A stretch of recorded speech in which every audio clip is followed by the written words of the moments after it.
Baixa aprendizagem produzindo baixa aprendizagem. Infelizmente, parece não fazer sentido, mas já está fazendo sentido sim, porque o tempo que nós temos de produção de baixa aprendizagem já passa dos 30 anos. Baixa aprendizagem produzindo baixa aprendizagem. Ou seja, nós já vivemos hoje numa sociedade onde já se passaram mais de 3 décadas, né? Desde a década de 80 para cá, quando praticamente o neoliberalismo começou a se manifestar de maneira mais formal, né? Um país ou outro assumindo, Chile, Estados Unidos, Alemanha, Inglaterra, né? E chegou no Brasil, com o presidente Fernando Collor. De lá para cá, o neoliberalismo nunca mais desapareceu. Mas qual é o problema do neoliberalismo e o problema da baixa aprendizagem? O problema é que o neoliberalismo tende a produzir cortes, muitos cortes, e tende também a transformar aquilo que pode ser, que é público, em privado. Então, o problema é que, além de transformar o que é público em privado, também transforma os direitos em serviço privado. É aí que está todo o problema que afeta direto a educação, a saúde e outros segmentos. Transformar direitos previamente adquiridos em serviços. Isso aí é o problema maior que existe. Por exemplo, o direito à educação e uma educação de qualidade, etc., está se transformando apenas num serviço educacional. Por quê? Enquanto serviço educacional poderá ser terceirizado. E para isso elimina-se instituições e altera-se a legislação. O problema é, não tem nenhuma estratégia da própria comunidade para evitar que este atropelamento aconteça.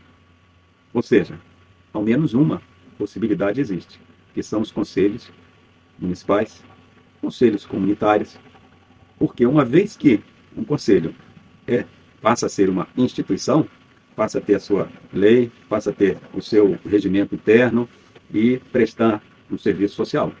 Então ele é alguma coisa legalizada, alguma coisa aceita socialmente, como são os conselhos escolares e o Conselho Municipal de Educação, que é onde eu quero chegar. Então, a partir do momento que a comunidade tem esta possibilidade de estar presente nas plenárias desses conselhos, a comunidade poderá sim se manifestar.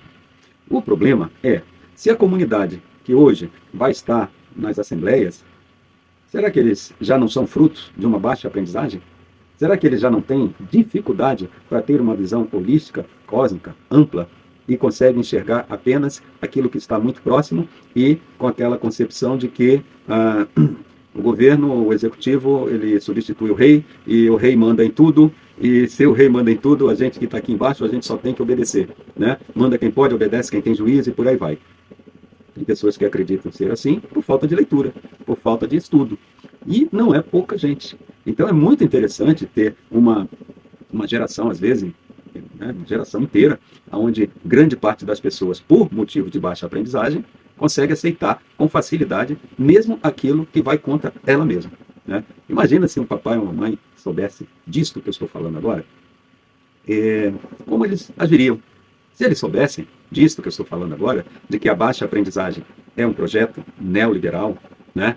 Está dentro da jogada do neoliberalismo. Por quê? Porque com a baixa aprendizagem fica mais fácil implementar as ações neoliberais, que foca no domínio da mente, do coração e do corpo. Isto não é que beira, mas isso claramente é o que nós também poderíamos chamar de um totalitarismo. Ou seja, uma coisa que é diversificada, como sempre foi a nossa sociedade, de repente ela começar a se transformar numa coisa única e controlável. Se todo papai e mamãe soubesse disso, pensaria 10 vezes antes de não estar na assembleia do conselho escolar da sua escola, porque é lá dentro da escola que tudo isso também está acontecendo. E os professores, né? Se também soubessem disso, certamente pensariam 10 vezes antes de escolher as cegas, aqueles livros que prega as coisas de uma elite, de uma classe dominadora, majoritária, etc. No outro dia eu vi alguém falando assim, mas os livros didáticos só falam do Rio de Janeiro e de São Paulo. Isso é gente do Sul falando, né? Não tem mais nada. É isso aí mesmo. Neoliberalismo é isso. Então, Rio de Janeiro e São Paulo acaba, dentro dos nossos livros didáticos, assumindo assim um posicionamento, né, maciço. Por quê? Porque é esse o interesse que tem os neoliberais, que, de alguma forma, é a burguesia. que de alguma forma é o capital privado. Então essas besteirinhas que eu estou falando aqui agora, se ela fosse de conhecimento de todos, né, do papai, mamãe, dos professores também, essas pessoas teriam uma postura totalmente diferente. Por quê? Porque o fator neoliberal aplicado dentro de uma sociedade, uma das primeiras coisas que ela faz é tentar aniquilar a democracia. Então, vejam só, se nós hoje temos o direito de poder optar por isso ou por aquilo, fazer votação, discutir, etc., isso é um exercício democrático. Mas dentro do neoliberalismo, não há espaço para isso. Há espaço para um meritocracismo, para a meritocracia. As pessoas acreditarem cada vez mais que ela é um empresário de si mesmo, que ela é responsável pelos seus próprios fracassos e aceitar a ideia de que nunca houve direito, né? Nunca houve evolução no sentido assim de legislação para dar seguridade social, etc, etc. Aos poucos, todas as pessoas começam a aceitar que a culpa do fracasso dela é só dela, não é do Estado, né? Ou seja, quando a educação é fraca numa escola, a culpa não é da escola, que oferece uma educação fraca. A culpa cai no aluno, cai no pai, cai na mãe, cai no professor. E tudo isso que eu estou falando agora, se o papai, mamãe, professores soubessem disso, que eles não sabem disso, certamente nossos conselhos estariam sendo altamente frequentados. Por quê? Porque legalmente ainda existem essas instituições que têm esse tipo de poder, né, de contribuir com as tomadas de decisões quando se trata de políticas públicas. Um exemplo, vou dar um exemplo pequeno. Hoje, dentro da ideia do neoliberalismo, por exemplo, uma das coisas que as escolas deixam de ter são os recursos pedagógicos. Mas eu não estou falando de material dourado, não estou falando de meia dúzia de livros, de historinhas, que fica naquela sala que chamam de biblioteca, que não é biblioteca, né? Não estou falando disso. Eu estou falando daqueles recursos, como uma sala de ciências, para introduzir nossas crianças neste mundo científico, embora o mundo científico hoje, junto com a tecnologia, também já trabalhe para o capital, perdeu a sua autonomia, mas isso pode ser revertido, e depende de nós. Bom, os recursos que eu estou falando é uma sala de arte, onde a criança lá ela pode aprender sobre arte paralelo a uma prática, as ciências paralelo a uma prática, mesmo a matemática, a geografia, tudo isso é possível fazer embasando a teoria e a prática, né? Só que o neoliberalismo, ele prega só o seguinte: precisa apenas ter sala de aula.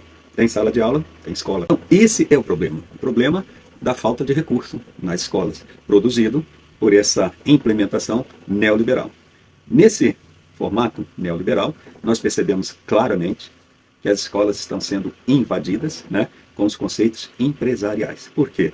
Porque a tendência do neoliberalismo é transformar tudo em empresa. Até o indivíduo vira uma empresa individual, né? E transformar a escola numa empresa, a prefeitura numa empresa, haja visto que a gente vê por aí prefeituras agindo exatamente como empresa, onde os prefeitos se consideram gestores, sem saber que gestor significa gerente. Então, se um prefeito se envaidece de dizer que ele é o gestor, ele erra mais de uma vez, né? Primeiro que ser gerente não é uma pessoa que comanda nada, que faz nada, né? Ele é o cara que faz algo para alguém. Então, quando um prefeito começa a dizer que ele é o gerente, ele é gerente de quem? Do capital, né? Então, o capital que o mantém, que o elegeu, que colocou lá, ele já se sente orgulhoso de ser considerado gerente. Só que ele não usa a palavra gerente, ele usa a palavra gestor.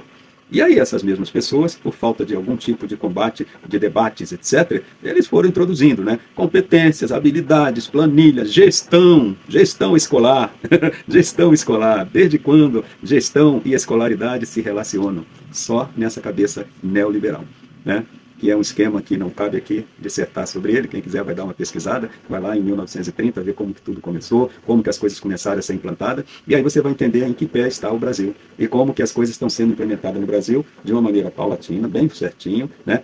Sem desviar 1 milímetro daquilo que tem que ser. Não importa o governante que esteja, não importa o partido, aquilo ali vai seguindo, fluindo e vai dominando, transformando o país numa coisa totalitária, onde há um domínio total dos corpos, da mente e do coração. Então, com isso, a questão de seguridade social, direitos adquiridos, etc., etc., isso vai tudo para o espaço. Até porque não tem como se combater quando alguém, gerente, pensa em fazer as coisas do jeito que quer fazer. E muitas das vezes o próprio gerente que quer fazer, quer governar do jeito que quer governar, desconhece o tanto de prejuízo que eles estão produzindo para essa geração atual e para as futuras gerações. Porque eles não conseguem entender. Então, daí eu falo a baixa aprendizagem gerando baixa aprendizagem. Infelizmente, é essa a realidade que nós estamos vivendo nos nossos municípios, né? Então, nós vemos as escolas que visam apenas matricular aluno para aumentar a vinda de dinheiro do Fundeb, os gerentes, né? Os gerentes, né? Chefe, né? Do executivo, etc., e os demais gerentes menores, eles trabalham já dentro de uma organização, que não é uma instituição, né? E tem um objetivo, tem metas para cumprir, e por aí vai. Então, essas pessoas, no comando de tudo, precisa que haja algo que contrabalanceie, fazer um contrapeso, para que a comunidade daqui a pouco não seja surpreendida como algo assim que, poxa, mas eu não sabia que isso ia acontecer. Né? Quando as pessoas começam a acolher só dificuldades, né? Problemas sociais, problemas emocionais, problemas financeiros, e de repente se observa assim, ó, teu problema emocional é problema teu problema financeiro é problema teu, ou seja, aquela função de governo, ou melhor, de instituição, desapareceu. Né? Como nós temos a questão de Estado e também temos de governo, o problema é que o neoliberalismo, ele entra pelo governo, mas ele se estabelece no Estado. E conforme ele está no Estado, ele fica se tornando imexível, né? Como diria um ministro antigamente aí. Não se pode mais mexer, porque ele agora está lá dentro, mas ele adentrou por conta dos políticos, baixa aprendizagem, que abriram portas e essa coisa entrou. Então, pessoal, o que eu estou dizendo é que nós devemos ficar atentos e alerta. Devemos, sim, tirar um pouco do nosso tempo antes que desmorone tudo, para que a gente possa, lá nas plenárias dos conselhos escolares, Conselho Municipal de Educação, fazer por onde isso não avance. Fazer por onde manter a questão democrática, fazer por onde o dinheiro público da educação venha para produzir também, venha para adquirir recursos para melhoria da aprendizagem. Para os nossos filhos, nossos netos, nossos alunos, porque, do contrário, se nós já temos uma geração de uns 30 anos para cá com baixa aprendizagem, agora nós estamos conseguindo produzir uma geração com baixíssima aprendizagem. E aí são nossas crianças que estão com 8, 9, 10 anos. Então, o que nós estamos entregando para eles com esse tipo de comportamento onde a gente cruza os braços e deixa que decidam por nós e por nossos filhos, netos, etc., etc., aquilo que deve ser feito ou não. Então, eu acho que é hora da gente parar, refletir, estar nas plenárias, autoestima elevada, muita leitura, muito aprendizado, para sair dessa coisa de baixa aprendizagem, que a gente não consegue nem refletir, a gente simplesmente assume as culpas, vão assumindo, não deu certo, foi culpa minha, e aí entra em depressão, o outro, não deu certo porque eu trabalhei pouco, e começa a trabalhar mais e mais e mais e mais, daqui a pouco não dá conta de, o corpo não aguenta, as emoções não aguentam, etc, e essa pessoa tem que ir para o hospital, vai gastar dinheiro, aí pede dispensa, vão dizer que essa pessoa é enrolona, que é vagabundo, que não quer trabalhar, e a pessoa, por incrível que pareça, parece que lá dentro dela já está com coração e mente dominada para aceitar isto como seu fracasso. Ou seja, não tem mérito. Então, a falácia a ideologia, do mérito e das competências tem sido as piores coisas que têm acontecido para a humanidade nos lugares onde está implementada atualmente. Então, nós precisamos, sim, começar a ler, nos reunirmos, conversar, trocar ideia, agregar um pouco de conhecimento uns aos outros, para a gente ter uma visão ampla e poder, sim, refazer o que já está desfeito, que está desconstruído, a gente refazer num padrão melhor, e evitar que as coisas se deteriorem sem que a vontade popular queira. Então, essa vontade popular é essa vontade do bom senso, é a vontade democrática, é essa democracia que gera direitos, que gera seguridade social. Nós não podemos perder isso, mas nós estamos perdendo quando cruzamos os braços, confiamos que a escola está fazendo o papel dela, sem saber que durante 12 anos de estudo, seu filho está caindo numa situação tal de geração de baixa aprendizagem, ele termina sem saber nada. E, obviamente, se ele não sabe nada, lá em cima ele não consegue passar daqui. Então ele vai ficar aqui por baixo, vai encontrar o lugar social dele aqui, onde tem muita dor, sofrimento, escassez, precariedade. E, sem querer, é isso que a gente está construindo, quando a gente se omite de estar nas plenárias dos conselhos. Ok? Então vamos lá, vamos pensar, vamos refletir e vamos estar presente na plenária do conselho. Eu acredito que vocês só não estão, porque desconheciam isso que eu estou falando. E que eu tive que fazer um sacrifício agradável, por sinal, de ler, ouvir, investigar, pesquisar, para eu poder ter uma visão das coisas como elas realmente estão acontecendo, para poder transmitir para você aqui nesse vídeo. E você nem precisa acreditar em mim, basta você pegar, começar a ler, tenta ver os conceitos do neoliberalismo, como que isso se relaciona com a educação, como que se relaciona com a saúde, coisa e tal, você mesmo vai chegar a essas mesmas conclusões, ok? E quando chegar, esteja com a gente lá nas plenárias dos conselhos, tanto municipal de educação, que pertence ao sistema municipal de ensino, que está totalmente apagado. Isso não interessa para o neoliberalismo ter instituições. Quanto mais as instituições forem apagadas, melhor, para dar espaço para a organização. E a organização é qual? Empresarial. Ok? Então vamos refletir. Forte abraço a todos.